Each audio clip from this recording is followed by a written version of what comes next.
First discussion is about introduction of the skeletal system. Okay, so it's chapter 5 of the skeletal system. So the skeletal system, we have the parts of the skeletal system. We have the bones, the joints. So the parts of the skeletal system, we have the bones, which is the skeleton. Okay, the joints. The joints are, for example, this is the bone, no? Or inyong daliri nyo. Okay, so in between, there is what we call joint. So, in between the bones are called joints. So, cartilage, okay, and ligaments. So, if you know the cartilage, they are actually soft bones, no? But they are not bones, they are cartilage. The white one, no? And then ligaments, okay, the one that joins the bones to bones are connected by a ligament. So there is a ligament that connects bone to bone. And the major subdivision of our skeleton is what we call axial skeleton and appendicular skeleton. If you say axial, it is located at the center. So if this is your skeleton, no, then yung skeleton mo, this is your legs. Okay? So, this is the axial skeleton, which is composed of your skull, no, or cranium, and the vertebrae, and the thoracic girdle, no? Okay, so the thoracic area and the pelvic girdle. Yan. So, nandyan. So, that is the axial skeleton. And the appendicular skeleton is this one. No? The pelvic girdle is included in the appendicular. For the axial skeleton, we only have this coccyx here, the vertebrae. We have the vertebrae. Okay, what are the functions of the bone? Of course, the first one is it supports the body. Actually, the bones or the skeleton are the framework of the body. So, if you look at our shape, the shape of our body is human shape, no? Because of our bones in the body. Imagine if you remove the bone in the body and you are only skin. What would be your shape? What would be your framework? That's why skeletal system is also called the framework of the body. It supports the entire body, protect the soft organs like the brain and the spinal cord, and the brain is protected by your skull, and the spinal cord is protected by your vertebrae. So if this is your skull, you have vertebrae from here until here. Okay? So rib cage or thoracic cavity organs. Rib cage protect the thoracic cavity organ. So we have rib cage here, which contains the lungs, no, and also the heart. And we have also stomach here, and liver also is being protected. So the thoracic or cavity organs are being protected, but the liver and the stomach is not contained in the thoracic cavity. The one contained here is the heart and the lungs. But this one are partially protected also by our thoracic cavity, no, because of its location. Okay, so bones also allow movement because they are attached to the skeletal muscle. So the muscles that are attached to the skeleton are called skeletal muscle. And these skeletal muscles propels our bones to move.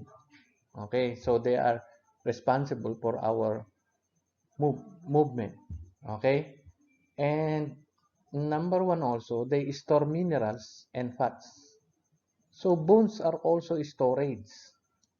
O bodega yan, no? They are storage They are storage for calcium and phosphorus. And not only calcium and phosphorus, but also fats. Okay. Sino yung nasubukan ng kumain ng bulalo? If you eat bulalo, no?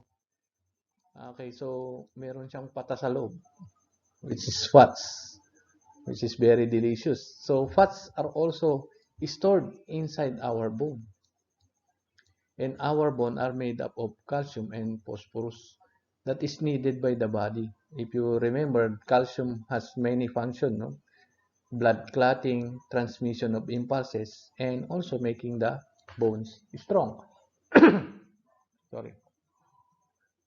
So fat is stored in the internal marrow cavity.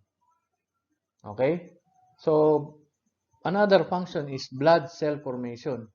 If you go back to the discussion in the blood, the hematopoiesis is the process of formation of blood, and blood are formed in the bone marrow. Okay? Red bone marrow. They are produced in the red bone marrow. So these are the important function of our bones.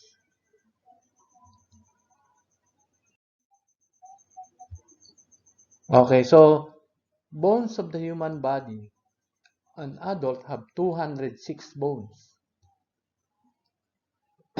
Oh, memorize this one, 206 bones. There are two basic types. Oh, basic types, compact bone, which is homogeneous. If you look at the compact bone, this one, this part is the compact bone. Okay, the white one. This is the compact bone, which is hard one. And the other one is spongy bone, which contains like small needle-like pieces of bone here. So this is the spongy bone and many open spaces. So there are two basic types, no? Compact and spongy. Okay, so compact and spongy. The compact is homogeneous, and spongy bone have small needle-like pieces of bone and many open spaces. So ito yung ating spongy bone. Okay, classification of bone basis of shape, on the basis of shape, no? So according to the shape, bones are classified into long, okay, short, flat, and irregular. So these are example of our long bone. Okay, flat bones like this, and even on the skull are flat bones. These are irregular bones because they have irregular shape. Okay, and these are short bones. Okay,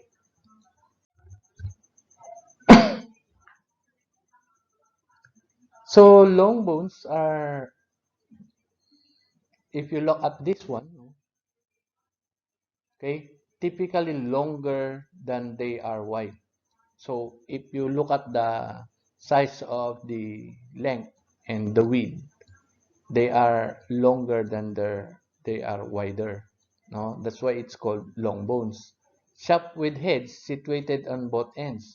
If you look at the heads of these long bones, they have heads at both ends. No, so here they have head and here they have head. Okay, contain mostly compact bone and all of the bones of the limbs except, so these are the limbs, no? If you look at the limbs, they are composed of long bones. Even your fingers are composed of long bones, except the wrist, no? And these are also our long bones. Okay, except the wrist, okay, ankles, this one, and kneecap. So we have here, no? And we have the kneecap. Okay, these are called short bones. Okay, so example is femur and humerus. Okay, so if you look at the limbs, no, from the upper part, we have codes here so that we can memorize. So if you look at here, this is now the humerus. For this one, this is the femur. Sometimes we mistaken this one. No? So, femur, humerus. Ang code mo is, this one is H, near to the head. Kaya, this is humerus. This is F, near to the feet naman. Kaya, femur. So, these are the longest bones in the body, no? The femur. So, femur and humerus. Sometimes if they are separated, no? Just like in our laboratory, we have actual human bones there. And you are going to identify. This femur and humerus are almost identical, so it's difficult to identify which of them is femur or humerus. Okay, short bones, generally cube shape. Okay, ito sila, no? Generally cube shape and contain mostly of the spongy bone. Includes bones of the wrist and the ankle. So, sila yung dito and dito. Okay? So, sesamoid bones are type of short bones which form within the tendons. Yung mga nasa loob ng tendons, no? Like patella. So, this is the patella. Ayan, this is patella. So, example are carpals and tarsals. Example of the short bones. Tarsals and carpals. So, these are the carpals and these are the tarsals. Okay. Flat bones. Okay, so if you look at flat bones, actually, they are thin, flattened, and usually curved. Okay, two thin layers of compact bone surrounded a layer of spongy bone. So if they ask you, is the cranium a flat bone? Yes, because if you look at the description of this one, there are two layers of compact bone surrounding a spongy bone. So if you look at the sternum also, they are flat bones and even the ribs are also flat bones. Okay, example of this one is skull, ribs, and sternum. Okay, memorize them, no? So, madali lang naman yung flat bones natin. Okay. Irregular bones. They have irregular shape, do not fit into the other bone classification categories. So, if they do not fit on that categories, long bone, short bone, they are now called irregular bones. Okay. Example are vertebrae and the hip bones. So, our vertebrae is like this, no? So, they are irregular in shape and also these hip bones. They have also irregular in shape. Okay, so they are called irregular bones. Okay, so let's go now to the anatomy of the long bone. So if this is the long bone, okay, this part, the head, are called epiphyses. Okay, proximal epiphysis, which is nearer to the trunk. Okay, it's called proximal epiphysis. Okay, so for the distal epiphyses, they are farther from the body. Okay, so we have this, the length of the shaft or the shaft of the long bone is called diaphysis. Okay, so epiphysis, diaphysis. If it is proximal, proximal epiphysis, distal epiphysis, and diaphysis. Okay, so diaphysis is the shaft composed of compact bone, and epiphysis are the ends of the bone composed mostly of the spongy bone. So if you look at the ends, these are spongy bone. Okay? So next is periosteum. Okay, so outside covering of the diaphysis, which is fibrous connective tissue membrane. So the long bones or the bones also have covering. The covering of the bones are called periosteum. So this is outside covering of the diaphysis. Almost all the bone has this periosteum, even the skull, okay, have periosteum. Okay, so remember that this is fibrous connective tissue membrane. Okay, another part is the perforating fiber or called Sharp's fiber, no? So this Sharp's fiber, okay, this one, the fiber here on the periosteum, okay, secures periosteum to underlying bone. Actually, if they are having operation on the bone, no, before they cut the bone, they remove the periosteum by elevating this perforating fiber. So there is a tool there. Ang tawag sa kanya is a periosteal elevator. So they will skin up the bone. And after the operation, they will put this one back. They will suture it. Okay? Another one are arteries. So inside the bone, there are also arteries.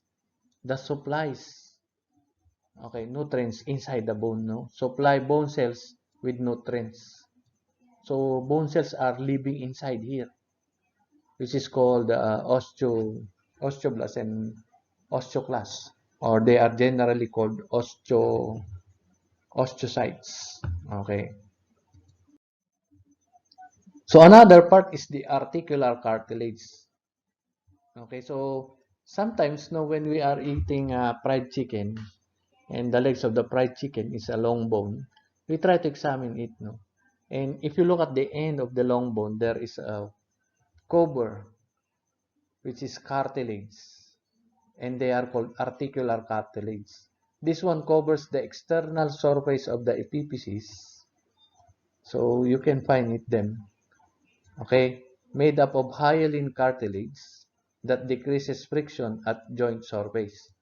So this one decreases friction. Okay, pampagalis, not nagalis. Okay, sometimes if you have arthritis because of old age, no, this one is being damaged, and your bone is now rubbing with your bone, which causes pain, no? And it's very painful. So imagine bone to bone, there's no cartilage in between. There will be pain that can be felt. Okay? Epiphyseal plate and epiphyseal line. Okay? So this thing here, okay, this is in adult, they are called epiphyseal line. No? So flat plate, epiphyseal plate, flat plate of hyaline cartilage seen in young growing bone. So if you look at uh, this one, in young growing bone, this is cartilage. But in adult, this is called epiphyseal line. Okay? And it is the remnant of epiphyseal plate seen in adult. So after you are growing, okay, when you stop growing, this cartilage now turn into bone. And there is a line that you can see here, which is called epiphyseal line. Okay? So epiphyseal line is the history, or epiphyseal plate is the history of the epiphyseal line. So when you were still growing, this is a cartilage, okay, which is called epiphyseal plate, a flat plate of the hyaline cartilage seen in young growing bone. So for the remnant, it is epiphyseal line. Okay, so we have a cavity here inside the long bone na sinusungkit-sungkit natin, no? Pag kinukuha natin yung pata, which is called marrow cavity or medullary cavity. Medullary means the middle, no? Cavity inside the shaft that contains yellow marrow, mostly fat in adults. Pag binuksan mo, it contains fat like this, no? Okay? And contains red marrow for blood cell formation in infant. So in newborn, okay, in newborn, this one contains red marrow for production of blood. Okay? But in adults, The red marrow is situated in the cavities of spongy bone and epiphysis of some long bone. So here, and also in the spongy bone. So for us adult, the formation of blood is already here, no? And also in the flat bones, because flat bones have spongy bone and compact bone, a spongy bone between compact bone. So the blood formation is happening already there.